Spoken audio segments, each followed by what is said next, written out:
clase número 3 de curso de programación R. El día vamos a hablar un poco acerca de la creación de algoritmos y programación de funciones en R.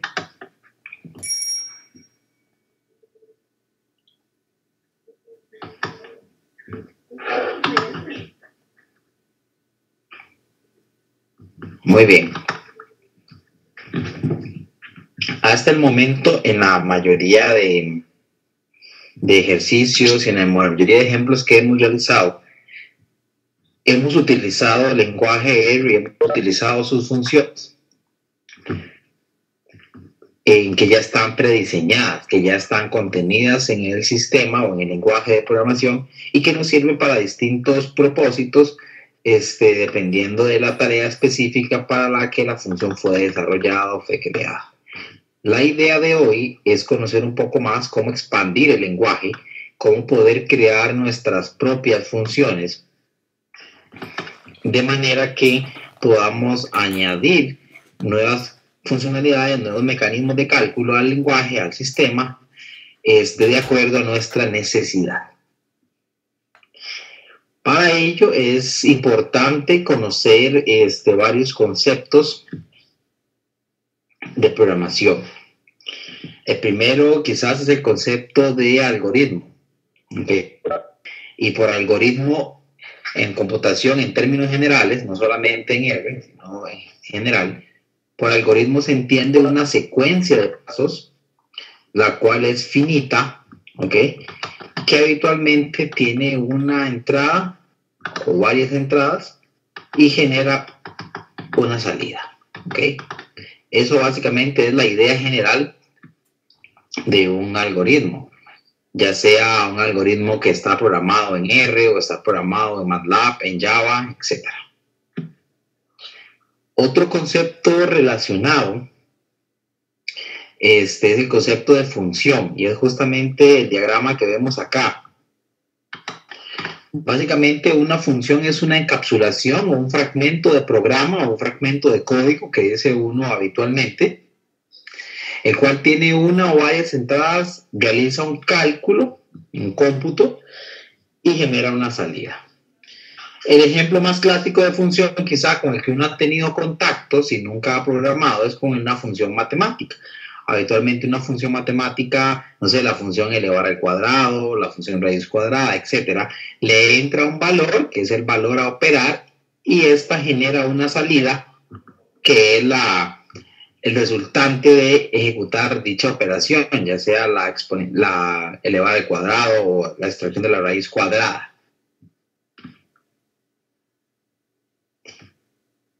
Con esta idea es que vamos a empezar a crear nuestras propias funciones. El día de hoy vamos a dedicar casi que toda la clase a esto. Vamos a ir creando funciones de menor a mayor complejidad. Pues ya en la vida real dependerá un poco más de nuestra necesidad en específico, el qué tan compleja sea nuestra función, ¿verdad? Muy bien, en cualquier lenguaje de programación, antes de crear una función, es importante conocer cuál es la sintaxis o las instrucciones, que es clave, que se utilizan para la declaración de la función, ¿ok? Habitualmente, en la mayoría de lenguajes de programación modernos, las funciones tienen una firma y un cuerpo, ¿ok?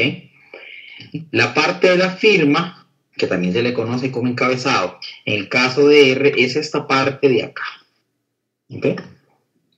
Y la firma tiene varias componentes también a su vez.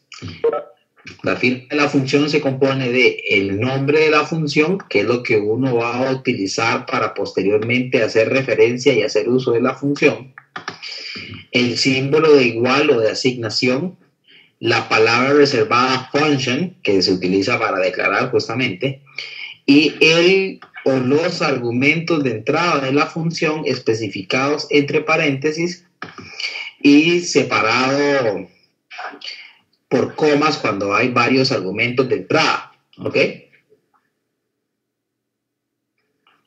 Entonces, la firma de una función en R se compone del nombre, el símbolo de igual, la palabra reservada function, que siempre es la misma en R, y entre paréntesis redondos indican separados por comas los argumentos que va a recibir la función, o los parámetros de entrada. Ok, eso es lo que compone la firma. El cuerpo solamente se especifica entre llaves. Vean que aquí hay una llave de apertura y por acá hay una llave de clausura o llave de cierre. Y dentro de esas llaves es justamente que se encuentra el conjunto de instrucciones que componen el cuerpo de la función, es decir, las instrucciones que realizan el cálculo para el que fue diseñada la función, con las entradas correspondientes en caso de que hayan disponibles. Uno puede hacer una función, les adelanto, que no tenga ninguna entrada y entonces nada más no se especificaría esta parte, ¿ok? Se diría el nombre de la función, símbolo igual, la palabra reservada function y entre paréntesis no se pondría nada, pues no, en ese caso la función no estaría requiriendo nada para operar, ¿ok? No es demasiado común que una función no requiera argumentos, pero sí hay situaciones en las que es perfectamente válido que una función no requiera argumentos. El cuerpo, en este caso, tiene dos instrucciones, pero por supuesto puede ser tan largo como se requiera. Puede tener 10, 20, puede tener 100, puede tener 1000 líneas, si fuera el caso, para realizar todo el cálculo. En términos generales, por una cuestión de diseño, por una cuestión de calidad del código y del programa, no tanto por una limitación de R, sino por una cuestión de calidad, no se recomienda que el cuerpo de la función tenga demasiadas líneas, porque eso puede hacer un poco confuso entender la función y hace confuso también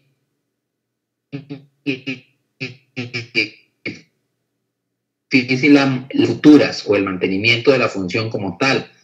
Por lo tanto, se esperaría que una función no tenga más que unas cuantas líneas, no más de 100 o 200, pues, en cuyo caso quizá esa función se pueda fragmentar o dividir en varias funciones que le ayuden a otra función a resolver la tarea. Entonces, como les decía, no es tanto una limitación de R como tal, sino es más que nada un criterio de calidad de desarrollo de software que no es muy recomendable crear funciones de demasiadas líneas. Muy bien. El cuerpo de esta función hace un cálculo muy sencillo, como su nombre lo indica, lo que hace calcular es el área de un triángulo, dada su base y su altura, y es que el cuerpo lo que hace es asignar a una variable que se llama área el cálculo resultante de tomar la base, multiplicarla por la altura y dividirlo entre 2. ¿Ok? Básicamente eso es lo que hace esta función y acá utiliza la palabra reservada return para decirle al R que ya está listo el resultado y que se encuentra guardado en área. Les adelanto que si uno no indica de manera explícita la frase reservada, la palabra reservada return, R toma por retorno lo que se encuentra en la última línea de la función. Sin embargo, no es recomendable confiarse de este comportamiento. Siempre que ocupe retornar un valor en su función es sano, es una buena práctica, indicar de manera explícita la cláusula return y entre paréntesis la variable que contiene el resultado o el valor o los valores que quiere retornar, en este caso el área. ¿Okay? Entonces por eso indicamos acá return área. Para poder utilizar una función que uno creó en R, no es suficiente con escribir el código de la función en un archivo de R, sino que hay que cargarlo, ¿ok?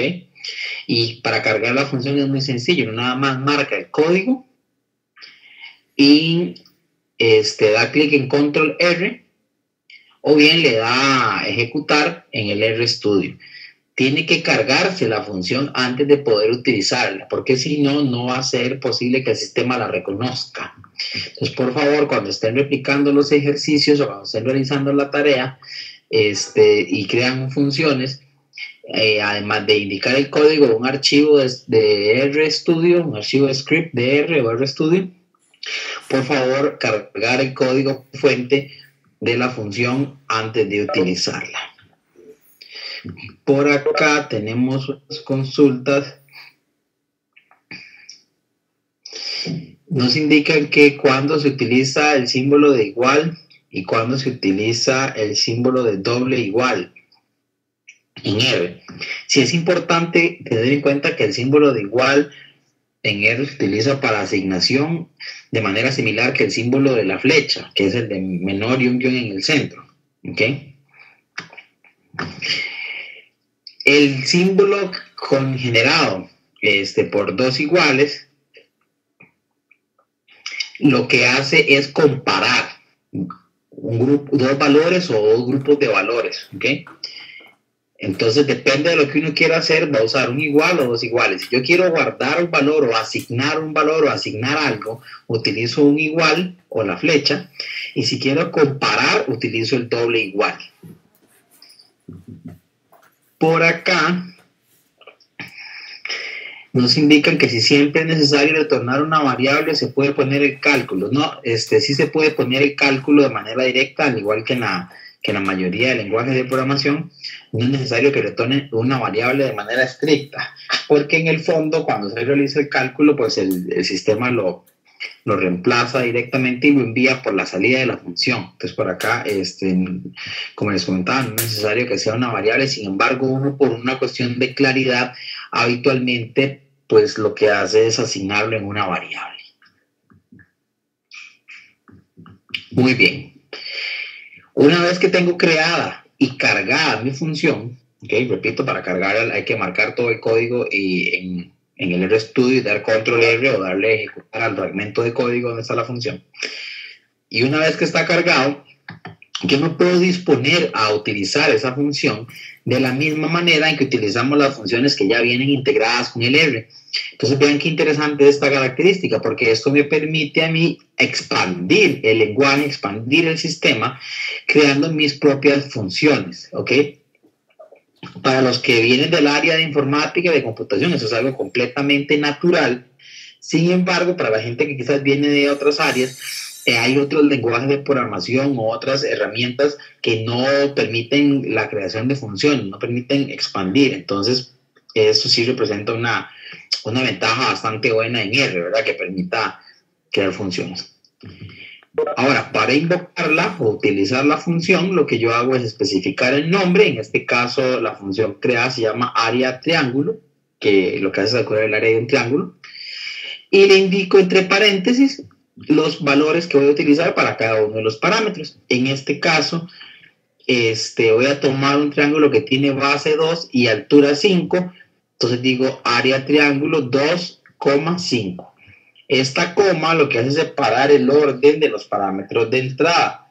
Los parámetros en primer instancia deben proporcionarse en el mismo orden que fueron declarados a la hora de la creación de la función. Es decir, como aquí la base se espera de primero, 2 va a ser considerado como el valor de la base, y como la altura se espera de segundo, número 5 va a ser utilizado como la altura del triángulo. Y bueno, y se toman para hacer el cálculo del área. ¿Ok? Que en este caso retorna un valor de 5. Por acá se vuelve a invocar la función con otro grupo de valores, con una base, para un triángulo con una base de 4 y una altura de 5.8, y obtenemos que el área es de 11.6.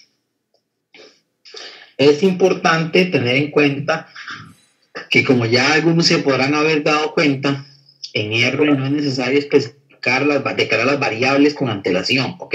Sencillamente, conforme se van utilizando, el sistema las va declarando. También en R no es estricto o no es obligatorio indicar el tipo de dato de las variables, sino que el sistema nuevamente detecta de manera automática el tipo adecuado y crea la variable con el tipo correspondiente. Es decir, en este caso, por ejemplo, yo nunca estoy diciendo si esta base o esta altura, si son números enteros o si son números de punto flotante o si son cadenas de carácter, lo cual pues en este caso no tendría sentido, etcétera, sino que simplemente yo doy los nombres de las variables y el sistema automáticamente, cuando yo le proporciono los valores, las tomará del tipo de dato correspondiente que más se asemeje o que más se apegue a la necesidad. Por acá tenemos otro ejemplo. Básicamente es la fórmula típica para el cálculo de una cuota de interés, dado una tasa, una cantidad de periodos y un monto principal. En primera instancia se realiza el cálculo en R de manera directa sin crear ninguna función. Básicamente se toma una tasa del 2% o 0.02, un total de 10 periodos y un principal de 150,000, y se calcula el pago con la fórmula que se muestra aquí en pantalla, ¿verdad? Que es el principal por la proporción que se genera entre la tasa de interés mensual dividida entre 1 menos la progresión de 1 más i a la menos n, donde n es el número de periodos. Entonces acá lo que se hace es reflejar esa fórmula en esta línea de código, y bueno, aquí tenemos, como ven, el principal multiplicado por la tasa dividido entre 1 menos lo que se obtenga de 1 más la tasa a la menos número de periodos. Y para este caso, con una tasa del 2% y una cantidad de 10 periodos y un principal de 150,000, se tiene que el pago de cuota es de 16,699. En este ejemplo, pues el cálculo de cuota es una fórmula o es un proceso bastante habitual, bastante conocido, y que posiblemente en un contexto bancario sea de mucha utilidad o de mucho uso frecuente. Entonces, justamente conviene encapsularlo en una función, es decir, crear una función que realice ese proceso de cálculo de cuota. Entonces, para ello, definimos esta función cuyo código se muestra a continuación.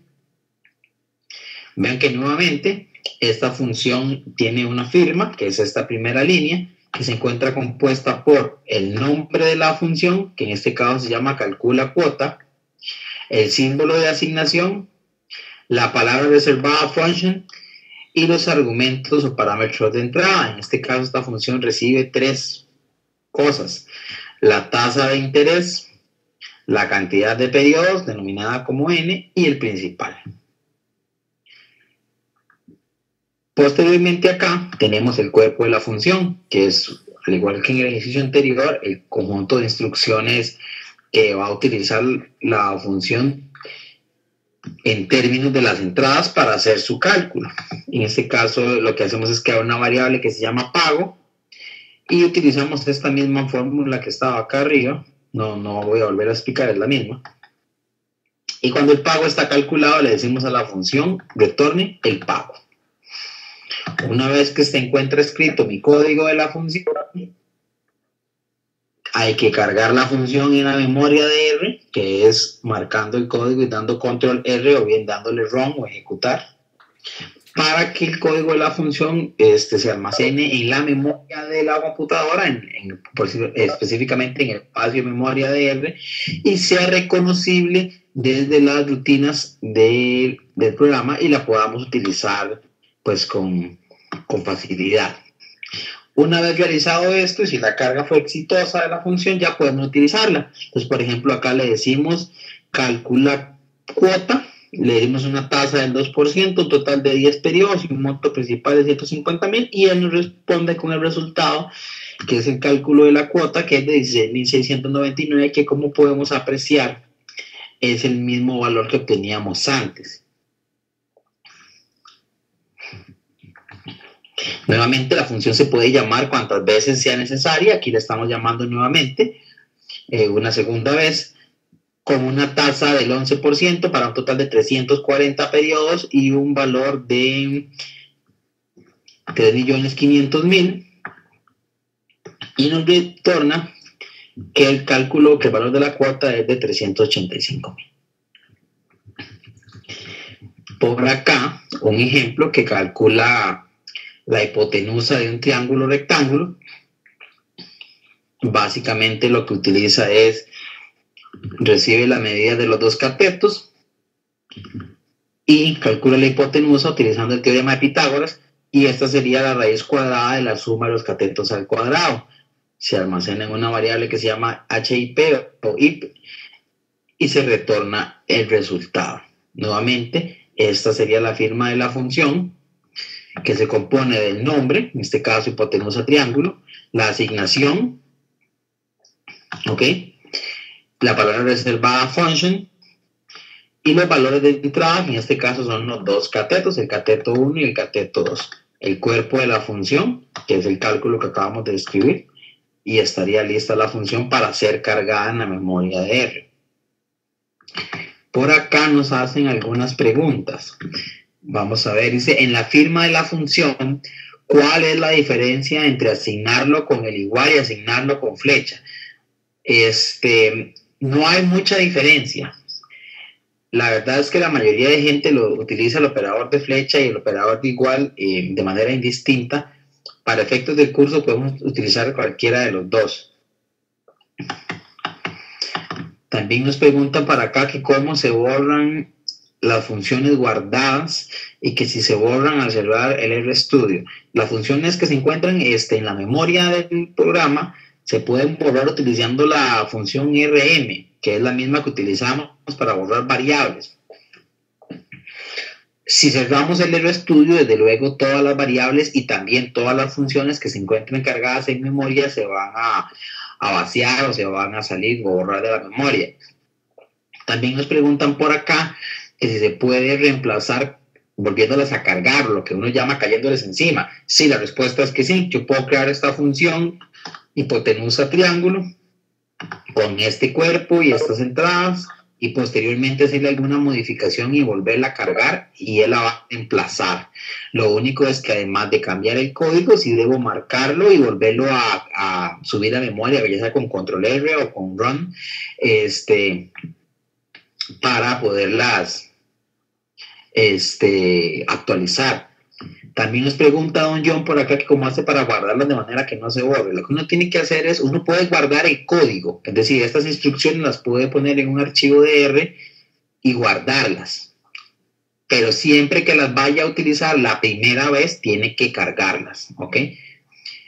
A lo que quiero decir, no es que vaya a tener que escribir el código todas las veces que lo va a utilizar, por supuesto que no, se lo guarda en un archivo de R común y corriente. Lo único es que en la memoria van a permanecer solamente posterior a que hayan sido cargadas con las instrucciones que ya indiqué, y después de que se cierre el R o el RStudio ya no van a estar en memoria, habría que volverlas a cargar.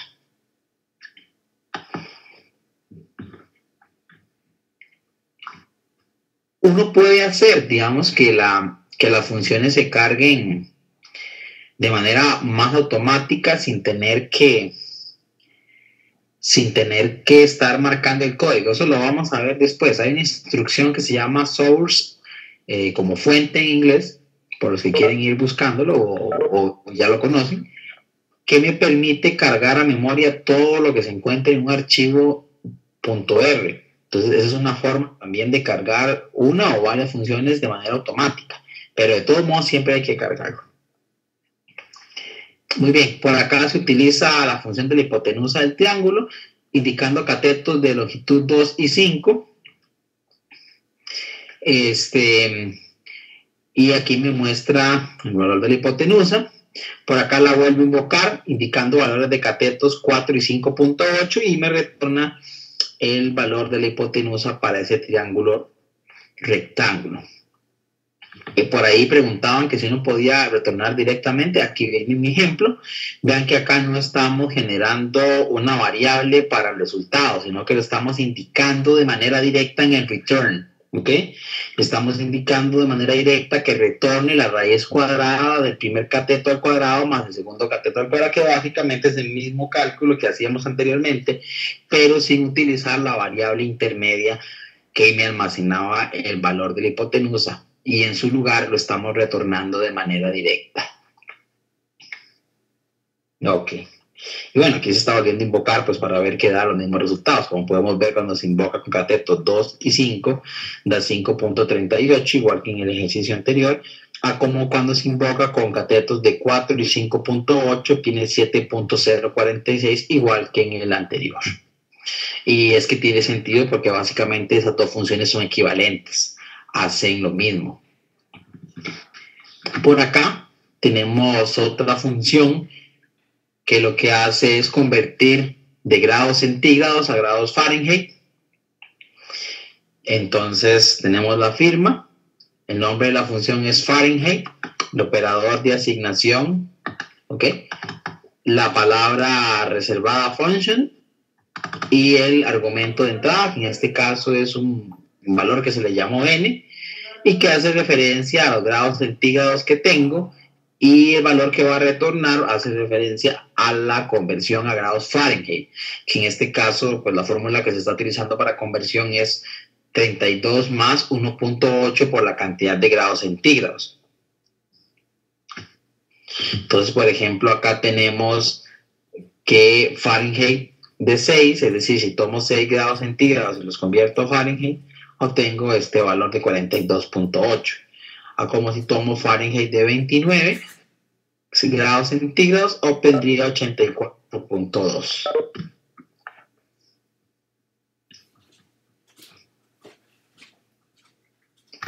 Por acá tenemos un ejemplo de cálculo de la función factorial de un número natural o de un número entero positivo n. Para los que no se recuerdan o no les es familiar esta función, la función factorial, les recuerdo que la función factorial de un número entero positivo llamado, digamos, n, es el valor resultante de multiplicar todos los enteros positivos entre 1 y n. Por ejemplo, el factorial del 3 es 1 por 2 por 3, que en ese caso sería 6. El factorial del 5 es 1 por 2 por 3 por 4 por 5 y así sucesivamente. El factorial de un número n arbitrario es 1 por 2 por 3 y continúa hasta llegar al valor n en cuestión. Por supuesto que R ya tiene una función incorporada para el cálculo de esta operación, del factorial, dado que el factorial es una operación pues, sumamente común en matemática y en muchas áreas de ingeniería también, por sus múltiples aplicaciones. Pero en este caso particular, pues vamos a utilizar R para crear nosotros una función propia, una función nosotros que haga el cálculo del factorial, a pesar de que somos conscientes de que ya R como tal cuenta con una función para tal fin. Pero bueno, para practicar, estamos creando esa función en este ejemplo. Entonces, nuevamente,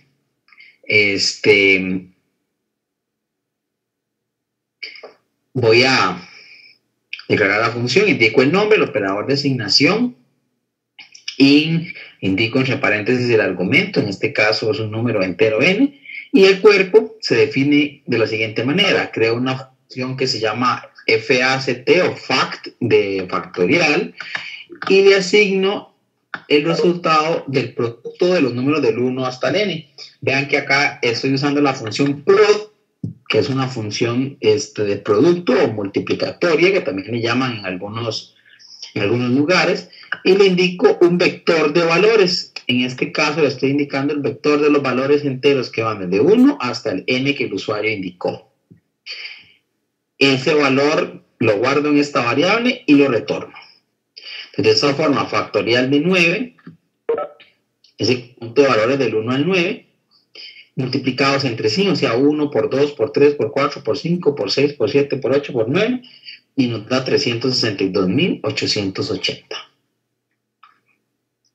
Siempre que uno crea una función, debe tener claro qué elementos va a necesitar para hacer el cálculo en la función, y esos elementos que va a necesitar son justamente los que se especifican aquí como argumentos de entrada. En este caso, para calcular el factorial, el único elemento que yo ocupo es el valor n del umbral de la multiplicación. Por eso es el único valor que recibe.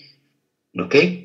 Como en el caso del cálculo de la hipotenusa, solo recibimos los catetos, dado que es lo único que requiero. Entonces, siempre que yo voy a crear una función, dentro de lo primero que uno debe analizarse o que debe cuestionarse es qué voy a requerir para hacer mi cálculo, y eso debe ser lo que se indica acá como argumento de entrada a la hora de declarar la función. Por acá tenemos algunas preguntas.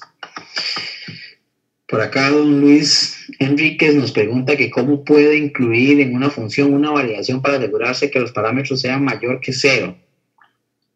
Ok, uno puede hacer un condicional, puede hacer lo que se conoce en computación como un if, una regla condicional, para tomar una u otra acción en caso de que un valor, puede ser un parámetro, como inclusive puede ser un resultado intermedio, satisfaga o no una condición.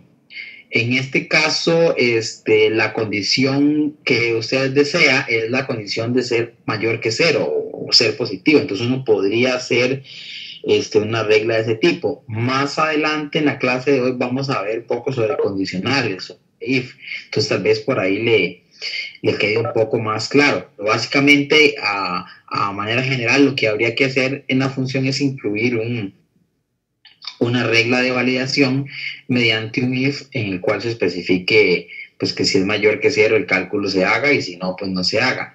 Sin embargo, también es importante tener en cuenta que en las funciones que generan cálculos como tales, uno no debería poner reglas de validación, sino que debería tener funciones accesorias externas a los cálculos, las cuales se encarguen de hacer estas validaciones. ¿Ok?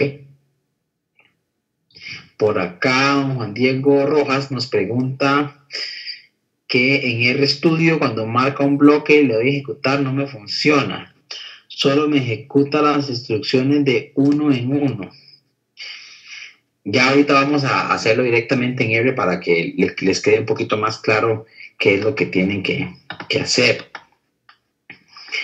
Por acá don Miguel nos pregunta que si la función, que si en este caso prod también se podría crear como función. Sí, claro, nosotros estamos aquí utilizando la función prod para crear nuestra función factorial, pero uno puede crear su propia función prod haciendo un ciclo y multiplicando los valores correspondientes. Es importante tener en cuenta que cuando yo creo una función, yo puedo usar otras funciones para crear mi función. Por ejemplo, la función prod, que me está ayudando a crear mi función factorial. Yo puedo usar una función a la hora de crear otra función, ya sea una función de R, como en este caso, o puedo usar también una función mía para crear otra función. ¿Ok? Inclusive puedo utilizar 2, 3, 4 funciones creadas por uno mismo para generar una función más grande, más compleja.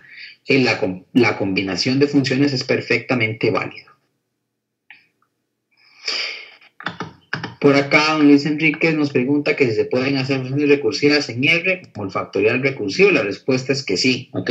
En términos generales, eso no es algo que en la práctica o en la vida real sea muy utilizado, pero sí se puede hacer y sí tiene, desde luego, su rango, su ámbito de uso. Entonces, la respuesta a lo que indica don Luis es que sí. Vamos a hacer esta función factorial en R para ilustrarles un poquito cómo es que se carga. ¿Ok? Entonces, por ejemplo, abrimos el RStudio, acá está, le damos File, RScript, tenemos nuestro archivo de R acá, ponemos nuestro código, ya sea que lo copiemos o lo digitemos, lo marcamos, tocamos la tecla Control y la tecla R, se me desmarcó, a ver un segundito, la tecla Control, la tecla R, vemos que el código automáticamente se pasa para acá abajo, es decir, que ya lo ejecutó. También vemos que acá en el ambiente de trabajo aparece en el apartado de funciones una función nueva, dice que es la función llamada factorial y que recibe un valor n, que es justamente lo que estamos declarando acá. Una vez hecho eso, ya yo puedo utilizar la función se encuentra disponible en el ambiente de RStudio y de R, siempre y cuando yo no cierre el RStudio. Si lo cierro, tengo que volverlo a cargar. Entonces digo factorial, le voy a indicar el factorial voy a cambiar aquí una configuración en un instante, nada más. Factorial de 4, que sería 1 por 2 por 3 por 4. Lo ejecutamos y obtenemos aquí un valor de 24. Si también quiero calcular el factorial de 6. Aquí está, 720. Ok. Muy bien. Ahora veamos otro ejemplo, tal vez un poquito más elaborado de la composición de funciones. Vean que estoy creando una función que calcula la combinatoria de un conjunto de n elementos tomando grupos de tamaño R. Es la fórmula clásica del coeficiente binomial, que también le llaman en algunos contextos, y se define como el factorial de n entre r factorial por n menos r factorial. Justamente estamos en esta función de combinaciones utilizando nuestra función de factorial que previamente acabamos de crear. ¿Okay? Entonces vean que aquí definimos las combinaciones en la firma de la función. El nombre es combinaciones, el operador de asignación, aquí está, la palabra reservada function, las entradas que son el R y el N, que es decir, el tamaño de los grupos y el tamaño del conjunto de partida, que son R y N respectivamente, y definimos la cantidad de combinaciones como factorial de N dividido entre factorial de R por factorial de N menos R, lo mismo que se indicó acá. Retornamos el resultado y estamos listos para utilizarlo. Bueno, cargamos la función y estamos listos para utilizarla. La llamamos acá, la invocamos y le decimos que queremos crear grupos de tamaño 3 de un conjunto de tamaño 9 y básicamente nos indica que hay 84 posibilidades. Vean que hasta el momento hemos indicado que los parámetros, los argumentos de entrada de una función se deben proporcionar estrictamente en el orden en que fueron declarados. Es decir, que el primer parámetro que se proporciona, en este caso el 3, va mapeado con el R y el segundo parámetro, que es el 9, iría mapeado con el N. Sin embargo, uno puede alterar ese orden. Vean que, por ejemplo, acá estoy indicando el 9 primero y después del 3. Pero para poder hacer eso y tener el resultado correcto, yo debo indicar el nombre del parámetro, cosa que antes no tenía que hacer. ¿Ok? Vean que aquí estoy diciendo n igual 9, lo estoy poniendo de primero, aunque inicialmente lo esperaba de segundo, y estoy poniendo r igual 3, aunque inicialmente más bien este se esperaba de primero. Entonces, si yo quiero alterar el orden del ingreso de los parámetros, sí es posible hacerlo, tanto en mis funciones como en las funciones propias que ya trae R, pero debo indicar el nombre del parámetro, el signo igual y el valor que le quiero dar. Entonces, en este caso indico combinaciones con un n igual 9 y un r igual 3, y desde luego obtengo 84, dado que esta invocación de función es completamente equivalente a esta otra. Y por lo tanto, pues es esperable que se obtenga el mismo resultado. Vean que aquí, a propósito, estamos omitiendo el nombre de cada uno de los parámetros y estamos enviando los valores invertidos, y nos genera un error, dado que la combinatoria requiere que la cantidad n, que sea mayor que el r, y aquí los está tomando invertidos, entonces genera un problema. Por acá nos preguntaban sobre cómo hacer un condicional. Bueno, acá está un ejemplo. Básicamente la regla que se utiliza es lo que se conoce como la sentencia if. Siempre yo tengo una pregunta o una regla de decisión y voy a tomar una acción o voy a ejecutar una acción dependiendo de si se satisface o no se satisface dicha regla. En este caso, la estructura que se muestra acá es, viene la ejecución del programa, se tiene una pregunta, se evalúa la pregunta o regla, si la decisión es sí, se ejecuta una opción 1, y si la decisión da que no, entonces ejecuta otra opción, una opción 2. Y posteriormente a la ejecución de la opción 1 o 2, según corresponda, continúa de manera habitual la ejecución del programa. Entonces, esa es como el diagrama o la estructura básica de una instrucción condicional if. Por ejemplo, acá tenemos un fragmento de código en el cual se crea una función que se llama más grande, la cual recibe dos valores llamados a y b y retorna el más grande de los dos. sin utilizar la función max, porque somos conscientes de que en este caso se podría utilizar la función max que ya trae R para tal efecto, pero nuevamente estamos haciendo caso omiso a esa función justamente para crear nuestra propia función y entender un poco cómo funciona la aplicación y cómo puedo expandir yo toda la gama de librerías a través de la creación de mis propias funciones.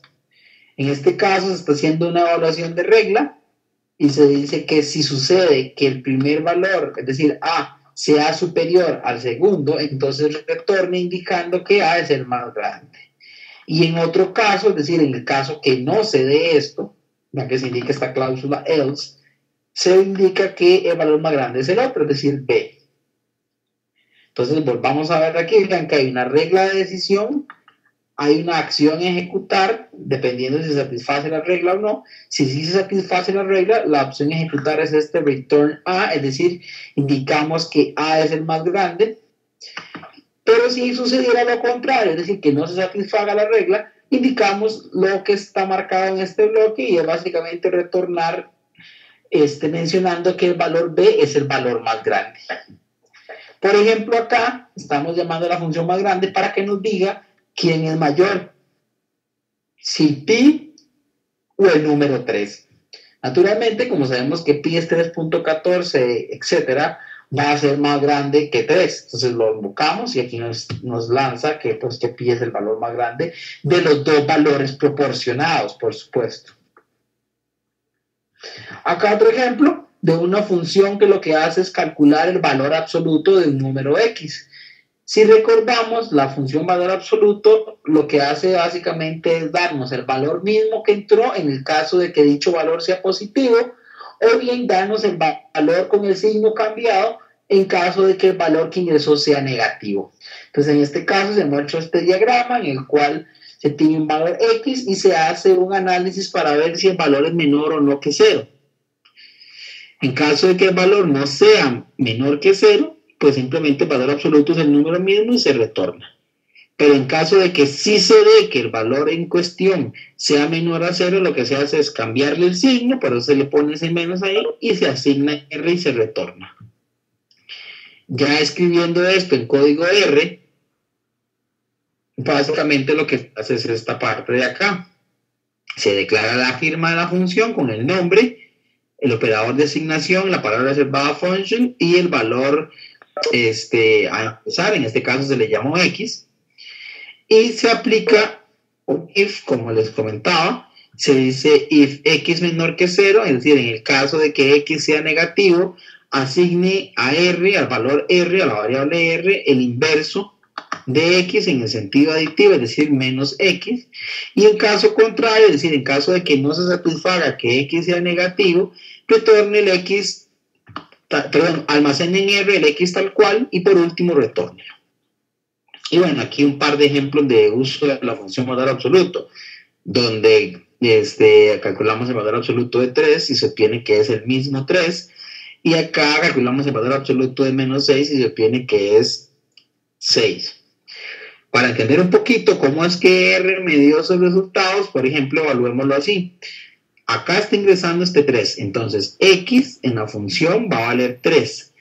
Acá en esta revisión se va a revisar si 3 es menor que 0, eso no es cierto. Entonces este fragmento de código no se va a ejecutar, sino que el programa lo va a saltar y va a venir a ejecutar este otro fragmento de código. Y este otro fragmento de código básicamente lo que hace es asignar el valor x, que en este caso vale 3, a la variable r, por lo que la variable r toma el valor de 3 y posteriormente el retornado, entonces obtenemos esta salida.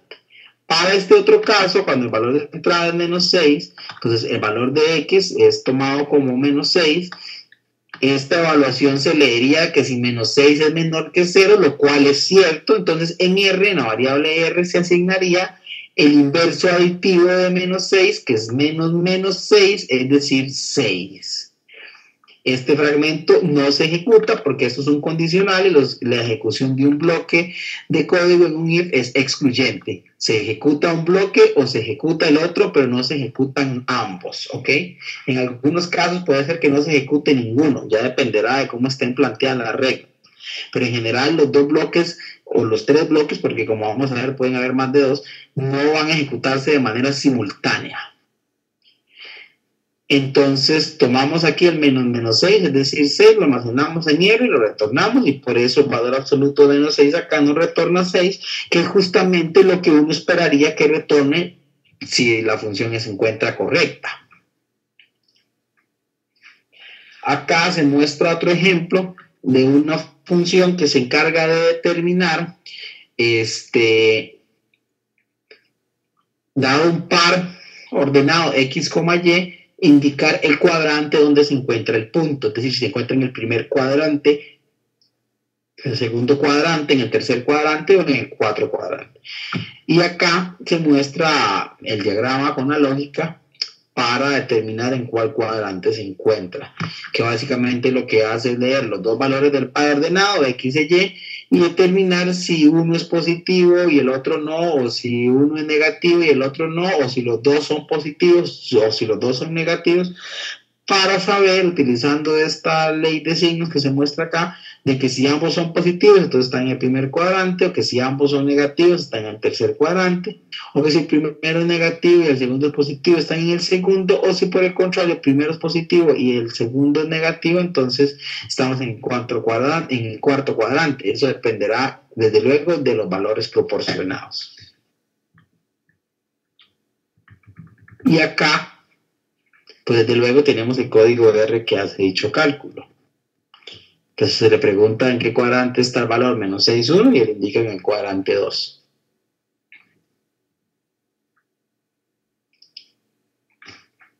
No sé si alguien tiene alguna consulta en este momento. Con mucho gusto nos puede escribir por el chat y ahí le vamos contestando conforme vayan apareciendo las consultas. Muy bien.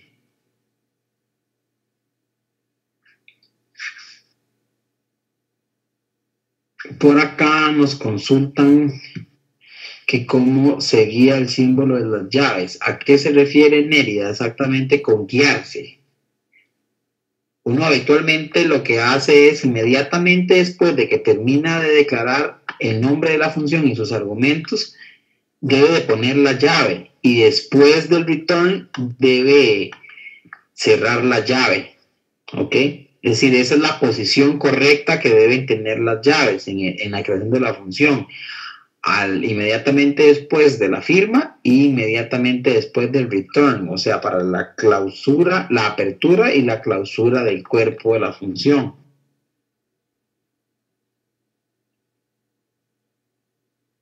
Por acá nos pregunta Estefan que si la llave dentro de las funciones se pone en el renglón de abajo por alguna razón particular o se puede poner toda la función en una línea.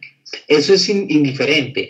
Es más una situación de costumbre de ponerlo en R, se acostumbra a ponerlo en la misma línea la llave de apertura y en una línea separada la llave de clausura, pero no es mandatorio. Esta llave que está aquí perfectamente podría ponerse en esta otra línea y esto bajarse hacia abajo, bajarse para acá, y va a funcionar.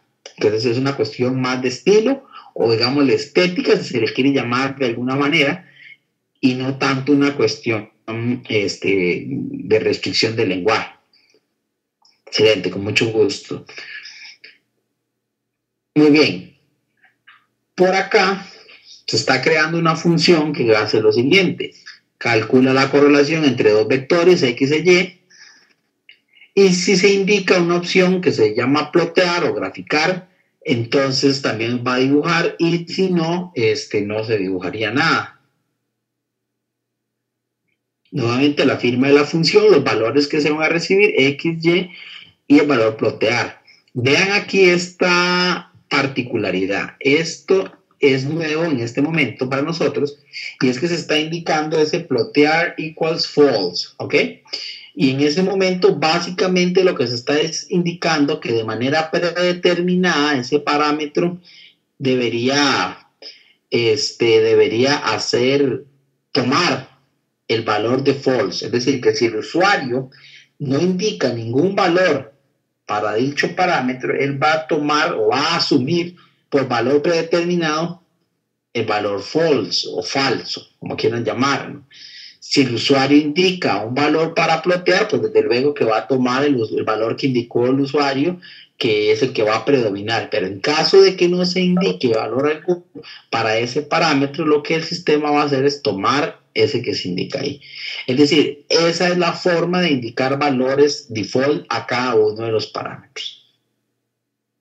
Muy bien, una vez que se tienen declarados los tres parámetros, pregunto que si el usuario indicó plotear igual a true. En caso de que el usuario haya indicado plotear igual a true, entonces hago el plot también de los dibujos, de los dos vectores en un dibujo. Si no, lo que hago es simplemente retornar el cálculo de la correlación entre los vectores X y Y. Acá es importante ver que, por ejemplo, este if no tiene llave. Si se recuerdan, voy a regresarme un poco hacia atrás. Los if anteriores que hemos hecho tenían llaves, ¿ok? La razón por la cual ese condicional no tiene llave es porque el cuerpo del condicional es de solamente una línea, que es justamente el plot. Justamente en esas situaciones de que el cuerpo es solamente una línea o un bloque, en general se puede omitir indicar las llaves. En particular, yo prefiero siempre indicar las llaves por una cuestión de claridad, pero uno perfectamente, si el cuerpo del if es de una sola línea, puede omitir indicarlo. Y es justamente pues lo que se quiere ilustrar acá en este ejemplo, además de la definición de valores default o valores predeterminados. Por acá generamos dos vectores de números aleatorios y hacemos un llamado a la función que acabamos de crear, core.plot, y esta me calcula la correlación entre los dos vectores. Aquí me lanza el valor y no grafica nada, porque no dije nada respecto al tercer parámetro, que es el parámetro plot, y por lo tanto, entonces el sistema asumió que plotear era false y entonces no hace ningún dibujo. Pero si por el contrario yo vuelvo a invocar la función, le proporciono los dos vectores, pero esta vez le indico de manera explícita que plotear debe ser true, es decir, que si me haga el dibujo, entonces él me hace este gráfico que está acá, además de desde luego indicarme el valor de la correlación. Aquí básicamente lo que está graficando el valor X que se proporcionó contra el valor Y o el vector Y que también se proporcionó como entrada. Por acá nos pregunta don John que si es posible que hacer una función que cargue librerías, como por ejemplo ggplot para hacer un gráfico. Sí, claro que sí, uno puede hacer una función y ella puede cargar librerías, puede cargar varias librerías o puede llamar otras funciones también y otras funciones que carguen librerías. Entonces la respuesta es sí, claro, sí se puede hacer. Por acá tenemos un ejemplo en el cual se toman tres valores que están almacenados en variables A, B y C y se calcula el más grande, ¿ok? Entonces primero acá se inicia, se toman los valores y se hace el siguiente chequeo. Se chequea si A es más grande que B y a la vez A es más grande que C. Si estas dos cosas sucedieran al mismo tiempo, ya no habría más que calcular si no estaríamos seguros de que A es más grande, dado que A superaría a B y también superaría a C. Sin embargo, si por el contrario la situación no se diera, entonces vamos a ver si más bien es B el que supera a todos. Entonces pues, preguntamos aquí que si B supera a A y B supera a C. Si eso fuera cierto, entonces es justamente porque B es el mayor. Y si no fuera cierto, entonces sería que ni A es el mayor, ni tampoco B es el mayor, y por tanto, C tiene que ser el mayor. Y bueno, posteriormente termina el programa, por supuesto. También yo puedo tener reglas a la hora de hacer los condicionales con el if, por ejemplo. Puedo tener reglas complejas. O sea, reglas más sofisticadas, reglas de más de una cláusula, es el término que se suele utilizar en computación. Y en este caso, para conectar las cláusulas, yo suelo utilizar uno o varios de los operadores, lo que se llaman operadores lógicos, que proporciona el lenguaje de programación, en este caso que proporciona el lenguaje R. Los más habituales son el AND, el OR y el NOT, ¿ok? O el y, el o y la negación. En el caso de R, el AND o I, como quieran llamarle, se expresa con estos dos símbolos, con el doble ampersand, el OR o el O, como quieran llamarle, se expresa con la doble barra vertical, y la negación o NOT se expresa con signo de admiración o igual, que significa, pues, se expresa con signo de admiración que indica la negación, ¿ok? No lleva el igual, sino solamente el signo de admiración.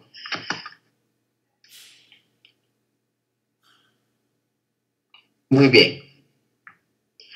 Entonces, para hacer la función que indicábamos aquí arriba en este diagrama, que determina cuál es el más grande entre un grupo de 3 valores, recibimos desde luego los 3 valores, que es lo mínimo que ocuparíamos para hacer nuestro cálculo.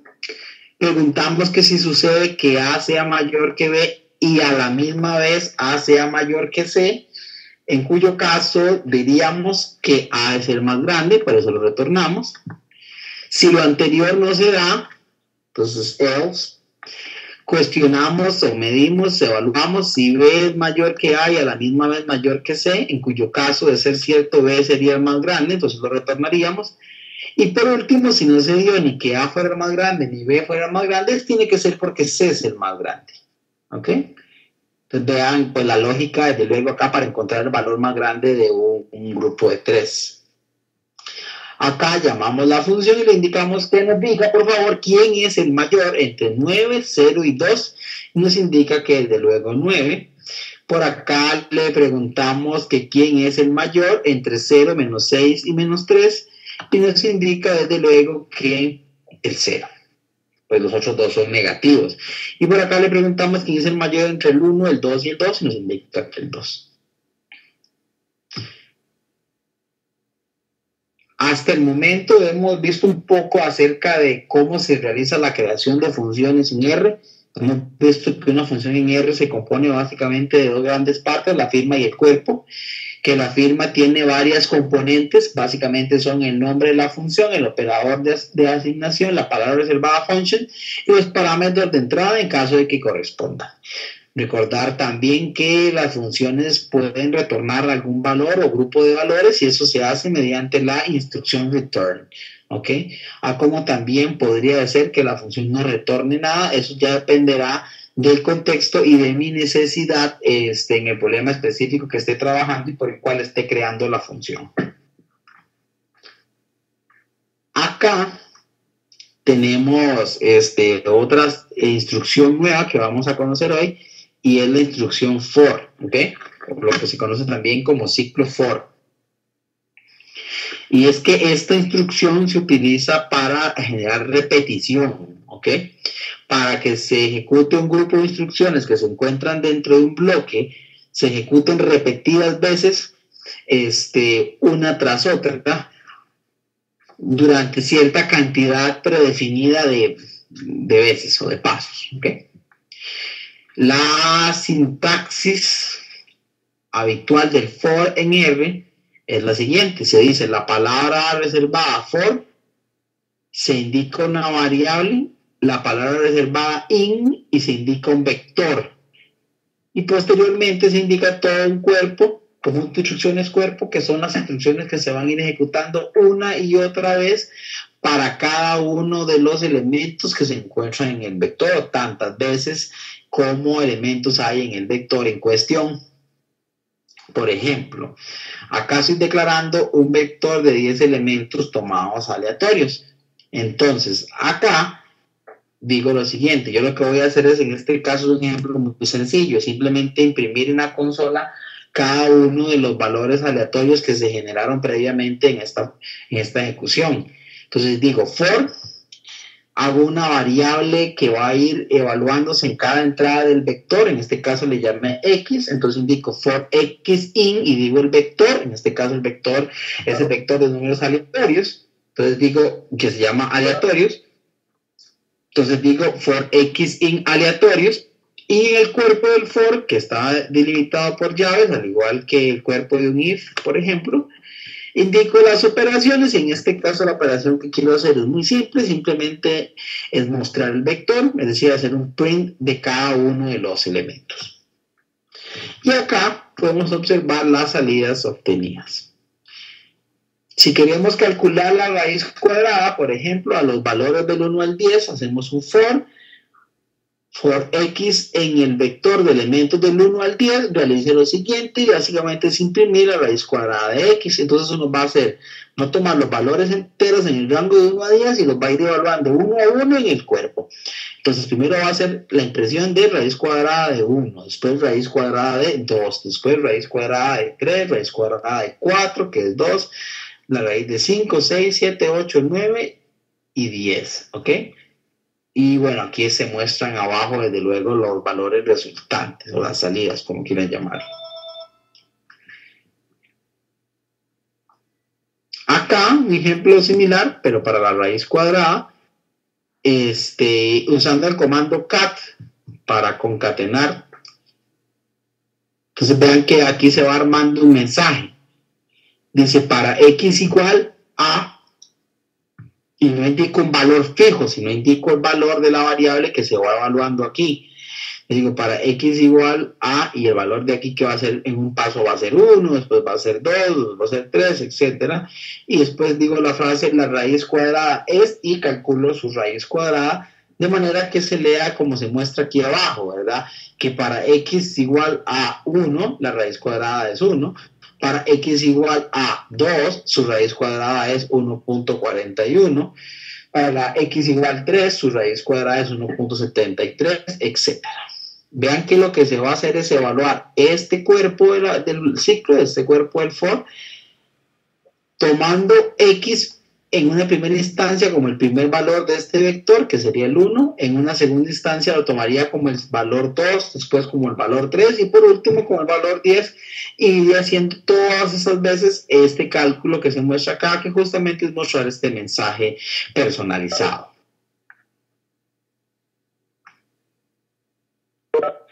Oh. Por acá tenemos otro ejemplo en el cual hacemos una función que lo que hace es llenar un vector. ¿Ok? Ese vector que se llamó v se va a llenar de la siguiente manera, y es con el cuadrado de un número menos 4. ¿Ok?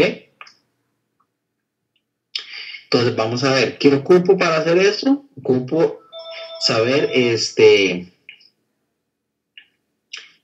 primero que nada, el tamaño del vector que voy a llenar. En este caso se indica el tamaño aquí como argumento de entrada y posteriormente se va recorriendo en el ciclo tomando k como variable de referencia en el vector que va en el rango desde 1 hasta el n que indicó el usuario. Si el usuario indica 10, entonces va a ir de 1 a 10. Si aquí se indicó un n igual a 5, entonces va a ir de 1 a 5 y el cuerpo se ejecutaría 5 veces y así sucesivamente. Por acá tenemos unas consultas. Nos pregunta Stefan que qué significa en el ejemplo 14 el /n. Ajá, es una muy buena pregunta. Acá, el /n lo que significa es un salto de línea. ¿Ok? Eso es para que en una línea salga esta frase y la siguiente frase no aparezca aquí al lado, sino que aparezca en la siguiente línea. Y así sucesivamente. Esa instrucción básicamente lo que significa es lo que se conoce como new line o nueva línea, por eso la N ahí, que es muy común en algunos lenguajes de programación como Java o como C++ y C para hacer impresiones y mostrar una línea nueva. Entonces, respondiendo a don Stefan, el /n lo que significa es el cambio de línea. Muy bien. Continuando, entonces acá con la función, lo que vamos a hacer es llenar un vector con las entradas aplicando esta fórmula. ¿Ok? Elevado al cuadrado menos 4. Entonces el usuario debe indicar un valor de umbral n, pensemos en 4, 5, 6, 10, lo que sea, y se va a ir llenando el vector con esta fórmula. Entonces primero inicializamos el vector en puros ceros. Entonces para ello utilizamos esta instrucción que se llama rep. Esta instrucción es súper importante y lo que hace es replicar el valor dado una cierta cantidad de veces. Entonces, este rep 0, n lo que va a hacer es generar un vector con n ceros, es decir, replicar tanto ceros como el valor n le indique. Por ejemplo, si n tomara un valor de 20, él haría un vector con 20 ceros. Si n tomara un valor de 5, entonces haría un vector con 5 ceros, etc. Una vez que creo ese vector con ceros, hace este ciclo que va a ir evaluando cada uno de los n valores. Por eso indico para k en el rango desde 1 hasta n, y lo que va a hacer es llenar la késima casilla del vector v con el cuadrado del número menos 4. ¿Ok? Después de que hizo todos esos cálculos, ya lleno la primera casilla, la segunda casilla, la tercera, la cuarta, hasta la enésima, la última que el usuario haya indicado, y lo que vamos a hacer es retornar el valor. En este caso, por ejemplo, si yo indico 9 como entrada, él me retira estas salidas, que básicamente lo que haría es, el 9 entraría por aquí, generaría un vector con 9 ceros, haría un ciclo con una variable k que iría en el rango de 1 hasta 9, iría llenando este vector. Primero llenaría la casilla v sub 1 como 1 al cuadrado menos 4, después llenaría v sub 2 como 2 al cuadrado menos 4, después llenaría v sub 3 que es 3 al cuadrado menos 4, y así sucesivamente hasta llegar a la novena, que sería v sub 9 como 9 al cuadrado menos 4. ¿Okay? Igual, vean que estoy poniendo en el ciclo for solamente una instrucción o dos, pues para simplificar el ejercicio y los ejemplos. Pero en general en el ciclo for pueden ir también tantas líneas sean necesarias. Eso dependerá en una u otra medida de la complejidad del problema que yo esté enfrentando y que esté por resolver. Inclusive dentro del ciclo for yo puedo poner otro ciclo for. ¿Ok? Eso es súper importante. Eso se llama ciclos for anidados. ¿Ok?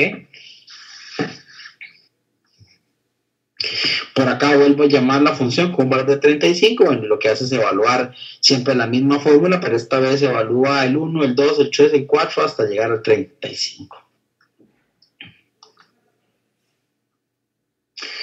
Por acá hay otro ejemplo en el cual se calcula la suma más valor absoluto de las entradas de un vector, es decir, lo que se conoce como la norma 1. ¿Ok? Ahí se indica la fórmula, ¿verdad? Valor absoluto de la primera entrada, más valor absoluto de la segunda, más valor absoluto de la tercera, etc.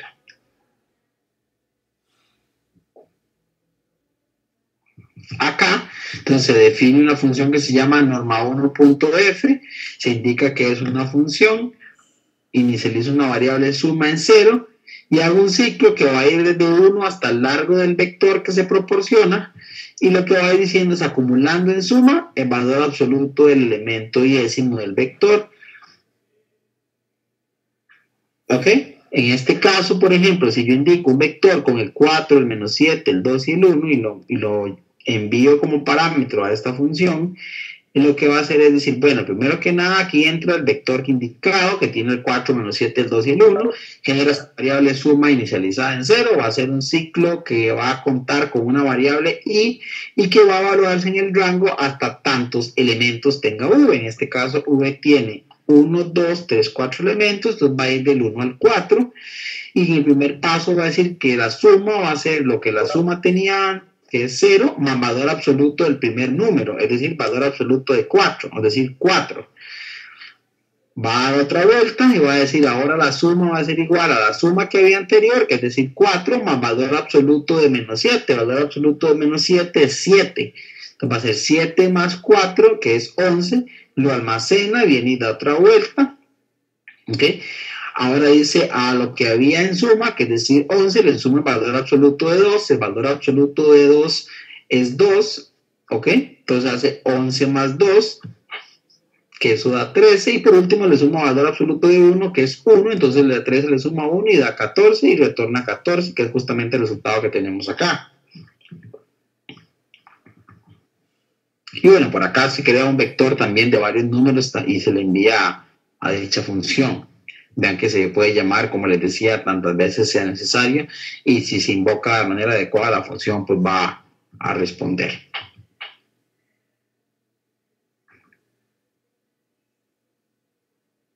Ok, El siguiente ejemplo, lo que es encontrar la primera casilla o posición dentro de un vector en la que se encuentra un 0.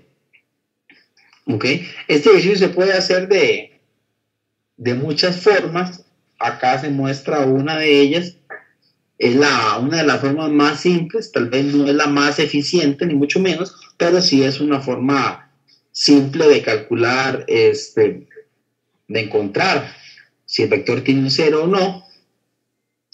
Por acá vemos que recibe un vector, vemos el nombre de la función, indicamos que vamos a recorrer todo el vector, y lo que hacemos es ver sencillamente si el valor iésimo del vector es 0 y si s vale menos 1. Este s es lo que se llama una bandera o un valor ahí chequeo que arranca inicialmente en menos 1, entonces se va haciendo esta evaluación hasta que se termina de revisar todas las casillas.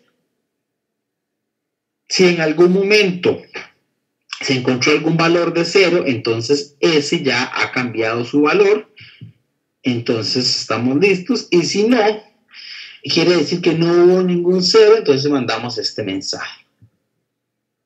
Por ejemplo, acá se proporciona este vector a la función y nos lanza el mensaje, el vector no tiene ningún 0 porque efectivamente en el vector 4 menos 7, 2, 1, 9 no hay ningún 0.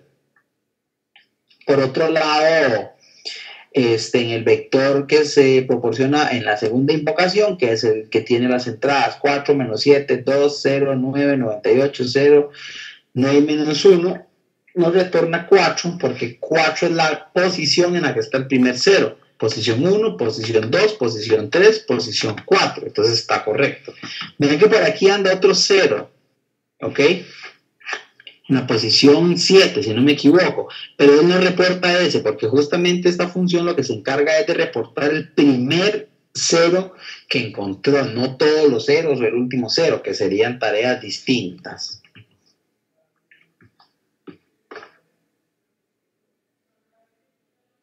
Tal y como les comenté hace unos instantes, uno puede tener un ciclo for dentro de otro ciclo for. Básicamente eso es lo que se conoce con el nombre de un ciclo anidado. Eso habitualmente tiene relación con cierto tipo de operaciones que se deben realizar habitualmente con matrices. ¿Okay? No es el único uso jamás de los ciclos for. Los ciclos for son sumamente útiles, los ciclos for anidados también, pero habitualmente el ejemplo clásico de cuando uno utiliza un ciclo for es para realizar una operación sobre matriz, es decir, que básicamente se utiliza uno de los ciclos para recorrer las filas y el otro de los ciclos para, dada una fila, recorrer las columnas de la fila. Acá se crea una función que se llama mat por vec, que lo que hace es que recibe una matriz A y un vector X y calcula el producto entre la matriz y el vector. Entonces vean que aquí inicializo unos valores como la cantidad de filas, la cantidad de columnas y creo una matriz con ceros de tantas filas como sea necesario. Voy a hacer un ciclo for de 1 a n, que es decir, voy por fila, vean que n es igual a n col de A, y hago otro ciclo for que va de 1 a m, vean que m es en el row de A, ¿ok? Y así se va evaluando cada una de las casillas de la matriz para hacer la operación requerida. Entonces vean que este ciclo, repito, de 1 a n va por columna y el otro ciclo va por fila, que es el del m, ¿ok? Y ya aquí finalmente adentro lo que se proporcionan son las instrucciones que se van a ejecutar. Es decir, vean que este ciclo for por sí solo se ejecutaría m veces, ¿ok? Pero dado este ciclo for más de afuera, quiere decir que se va a ejecutar n por m veces. Y bueno, ahí se muestra el resultado de la multiplicación de una matriz por un vector, si no me equivoco. Eso se hace aquí más siguiente. Acá lo que se hizo fue declarar una matriz con sus respectivos valores, declarar un vector con sus respectivos valores y llamar la función mat por vec que acabamos de crear, que recibe justamente una matriz y un vector, y realiza el producto matricial, el producto punto entre la matriz y el vector, obteniendo este resultado de acá, que es menos 91, 3, 8 y 7.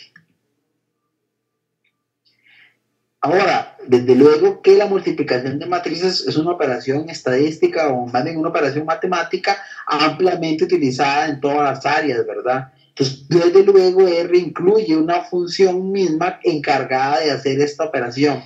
Nuevamente, en este contexto, nosotros escribimos nuestra propia función de multiplicación de matrices pensando primordialmente en practicar y poder replicar algunos procesos, pero siendo rigurosos, la función de multiplicar matrices que uno debería usar en la mayoría de contextos es la función que ya trae el R incorporado y justamente que se indica con ese signo de por o signo de multiplicación, pero englobado entre signos de porcentaje. Por acá tenemos también una función que chequea si dos matrices son del mismo tamaño. Para saber que dos matrices sean del mismo tamaño, lo que hay que verificar es si son de la misma cantidad de filas y la misma cantidad de columnas. No se vale que tengan la misma cantidad de filas nada más, pero diferente cantidad de columnas o viceversa. Tiene que tener exactamente la misma cantidad de filas y la misma cantidad de columnas. Entonces, acá se está creando una función que se llama mismo tamaño, se le asigna y se dice que es una función que va a recibir dos cosas. Y lo que se va a hacer aquí nada más es chequear el número de filas de la primera matriz y verificar si es igual o no que el número de filas de la segunda, así como verificar que el número de columnas de la primera sea igual al número de columnas de la segunda, dado que, insisto, ambas situaciones deben de coincidir, si no, no son iguales en tamaño. Por acá nos pregunta Leslie que en 9 ciclos anidados para recorrer una matriz, que si hay alguna recomendación de qué recorrer primero, si ya sea las filas y las columnas, o si hay algo que sea de una forma más eficiente. En general no hay ninguna recomendación, usualmente por una cuestión de facilidad, dependiendo del problema, uno prefiere recorrer las filas primero y las columnas después, pero en general no hay ninguna diferencia a nivel de programación en hacer una cosa u otra ni a nivel de eficiencia. Sin embargo, uno para mejorar la eficiencia, que tiene varios ciclos for, puede utilizar vectorización o puede utilizar la instrucción apply, sapply y lapply, que nos ayudan a evitar los ciclos y usualmente generan una ganancia en velocidad, ¿ok?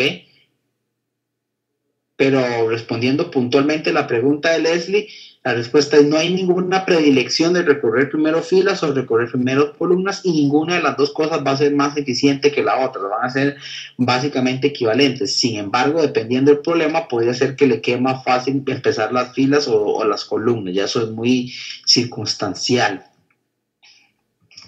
Ok, entonces aquí crea las matrices, vean que aquí queda una matriz M1 y una matriz M2, se indica que es de 4×3 cada una, y se le envían a la función mismo tamaño para que valide si son del mismo tamaño, y la función del mismo tamaño dice que sí, dice true, es decir, si son del mismo tamaño, lo cual ya nosotros por construcción lo teníamos claro, dado que al momento de creación se indicó que eran de 4×3.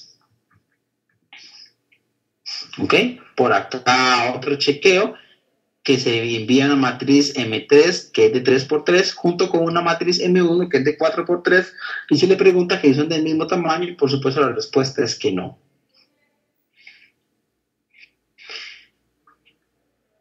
Acá tenemos una función que realiza la suma de dos matrices. Recordemos que la suma de dos matrices requiere que ambas matrices sean exactamente del mismo tamaño y adicionalmente funciona simplemente sumando casilla por casilla de la matriz. Entonces acá tenemos un ciclo for, bueno, tenemos una función que se llama sumamat, que lo que hace es sumar matrices, que se recibe las dos matrices que se llaman A y B, ve a ver la cantidad de filas y de columnas de A, crea una matriz resultante llena de ceros para guardar los resultados de la suma de tantas filas y columnas como correspondan. Y posteriormente se empieza a recorrer por fila y columna las entradas tanto de A como las de B y se empiezan a sumar casilla por casilla. De manera que la casilla de la primera fila, de primera columna de la resultante va a ser la suma entre la primera fila, la primera columna de la primera matriz más la primera fila, la segunda columna, la segunda matriz y así sucesivamente.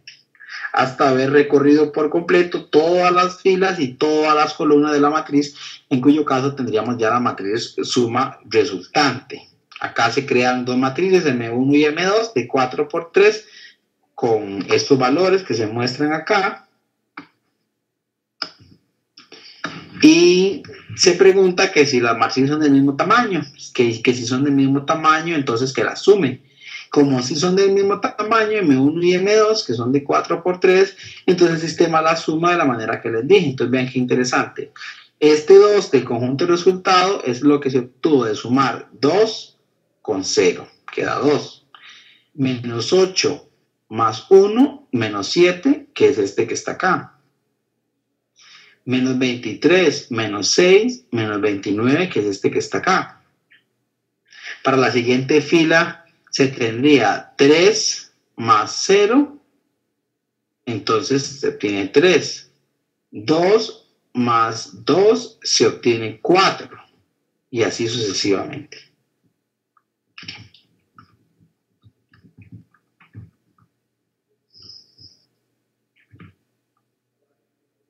Por acá nos encontramos con una función que recibe un data frame que ya es conocido por nosotros y retorna el valor máximo almacenado en el data frame. ¿Okay? Habitualmente la técnica clásica para encontrar el máximo de un vector o de una matriz es la siguiente. Uno usualmente parte de que la primera casilla es la más grande, lo cual no tiene por qué ser cierto, pero es un punto posible de partida. Y siempre que encuentre algún valor en la matriz, en cualquier otra posición, pero que encuentre algún valor que supere el presunto máximo que yo tenía, pues sencillamente boto el presunto máximo y tomo como máximo el valor que le supera. Esa es justamente la idea que se está plasmando acá. Se toma una función, se crea una función que se llama máximo, que recibe un data frame, se mide la cantidad de filas y columnas de cada una de las funciones, las filas y las columnas del data frame, se toma como máximo el valor de la primera casilla. Insisto, este es un máximo temporal, ¿ok? No es que de fijo los máximos vaya a estar ahí, ¿ok? Y se empieza a recorrer por fila con este for y por columna con este for, y se va chequeando si la entrada correspondiente a la casilla IJ es superior o no que el máximo. Si no es superior, no se hace nada, pero en el momento que encuentra un valor superior al presunto máximo, bota el máximo y le asigna el valor que le supera. ¿Ok? Y bueno, y se prueba por acá con un ejemplo. Hasta este instante, todas las funciones que hemos comentado, que hemos ido viendo, solo retornan un valor. Sin embargo, en algunos contextos es útil retornar un grupo de valores, o sea, más de un valor. En R, la forma de realizar esta tarea es mediante una lista. Usualmente uno lo que hace es en la función generar una lista y dentro de la lista colocar todo lo que quiere retornar. Por ejemplo, si quiero hacer una función que reciba un data frame y retorne el máximo, el mínimo y la cantidad de ceros y la cantidad de pares, podríamos hacer el siguiente código. Una función cuyo nombre es valores, recibe el data frame, ve las filas y las columnas que tiene, empieza asumiendo que el mínimo y el máximo se encuentran en la primera casilla, lo cual es un punto de partida, insisto, no es la respuesta final aún. Arranco este par de variables en cero, que es el total de ceros y el total de pares, dado que inicialmente no sé cuántos ceros ni cuántos pares hay, entonces los arranco en cero, y empiezo a recorrer el data frame por fila y por columna, y en el momento que encuentre que alguien supera el máximo, boto el anterior máximo y tomo el valor que lo superaba como nuevo máximo. Argumento similar con el mínimo. En el caso de la cantidad de ceros, siempre que encuentre que la casilla que estoy analizando sea igual a 0, vean que aquí es doble igual porque es comparación. Entonces lo que hago es incrementar en 1 la cuenta de ceros y en el momento que encuentre un número par, incremento en 1 la cuenta de números pares. Vean que este signo de doble porcentaje lo que hace es extraer el residuo. En este caso, como hay un 2 a su derecha, el residuo es dividir por 2. cuando un número es par, su residuo al dividirlo por 2 es 0. Por eso es que se pone esta regla aquí, ¿ok? Para ver si es par o no. Y en caso de que se cumpla la regla, es decir, en caso de que el número analizado sea par, incrementa en 1 la cuenta de pares. Si no, pues no lo va a incrementar. Ahora, lo importante de este ejercicio acá es retornar varios valores. Vean que aquí hay una diferencia en el return. Estamos diciendo return y estamos poniendo la palabra reservada list y le estamos dando una lista con todo el grupo de valores que yo quiero que retorne. En este caso, el máximo, el mínimo, el número de ceros y la cantidad de pares, de números pares en estas variables de acá respectivamente. Entonces, tener en cuenta que cuando se quiere hacer retornos múltiples en R, lo que se hace es crear una lista a la hora de hacer el retorno y poner dentro de la lista todo lo que quiero retornar y ya posteriormente podré utilizar o consumir los valores de la lista. Acá, por ejemplo, se carga una tabla de datos en un data frame y se le envía a la función creada y nos dice que el máximo es 9.7, el mínimo es 5 y la cantidad de ceros es que no hay ninguno y de ahí 10 números pares.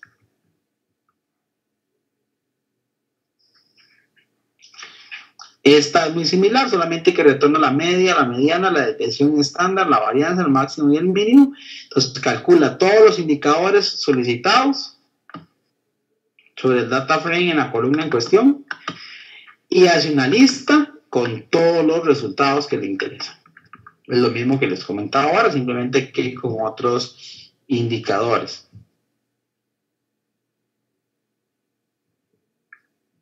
Sí, ya para terminar, si quiero calcular la matriz de correlaciones, que ya hemos visto varias formas de calcularlo, otra de ellas es con la función pairs o pares, como quieran llamarle, y le indico un conjunto de datos, en este caso los datos de iris, y una función para determinar cada uno de los cuadritos que están acá. En este caso de la diagonal hacia arriba, por eso se indica upper panel. Y se le indica que la forma de generar el panel superior es la función pan. Y justamente es esta función que está acá. Y lo que hace básicamente es calcular la correlación en formato de 2 dígitos decimales para que salga así y colocar los valores en una cajita de texto en cierta posición y con cierto factor de escala que corresponde a una relación que hay entre la correlación, ¿ok? Es decir, si la correlación me da un valor muy grande en valor absoluto, entonces el número sale grande, como este 0.87, 0.82. Si la correlación es pequeña en valor absoluto, entonces sale pequeño, como este menos 0.12 o este menos 0.37 que están aquí pequeños.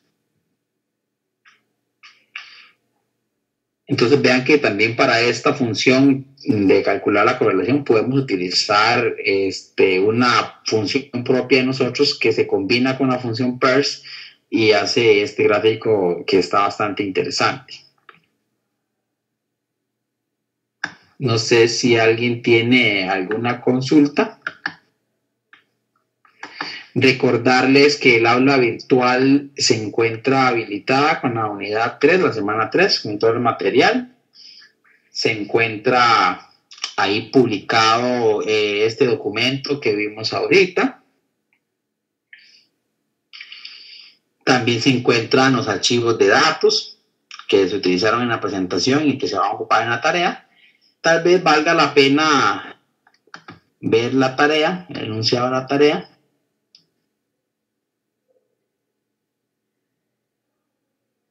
Vamos a abrir por acá la tarea. La tarea son varios ejercicios, esa tarea tiene bastantes ejercicios, sin embargo son ejercicios cortos, por lo que se espera que no les tome demasiado tiempo. La mayoría de ejercicios son para agilizar y poner en práctica conceptos como de ciclo, condicional, sea los for, el if. Vean que por acá viene uno de tomar los elementos de la diagonal de una matriz, o sea, calcular la traza.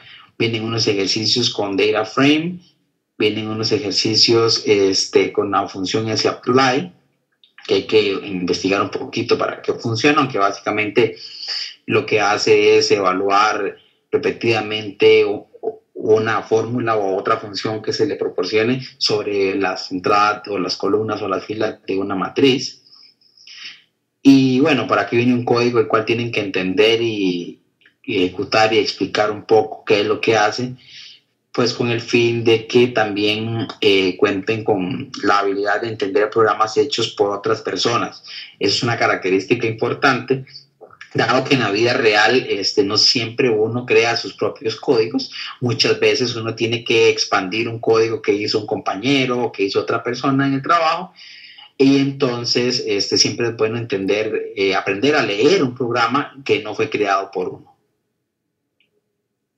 Desde luego recordarles que hoy es la fecha de entrega de la tarea número 2. Recordarles que si tienen cualquier duda tanto de la tarea 2 como de la 3, ahí contamos con el foro, entonces ahí nos pueden escribir y hasta la mayoría, en la medida de lo posible, tratamos de responderle lo más pronto que se pueda. Básicamente eso sería por hoy. Agradecerles la participación a todos y todas por acá y desearles muy buenas noches.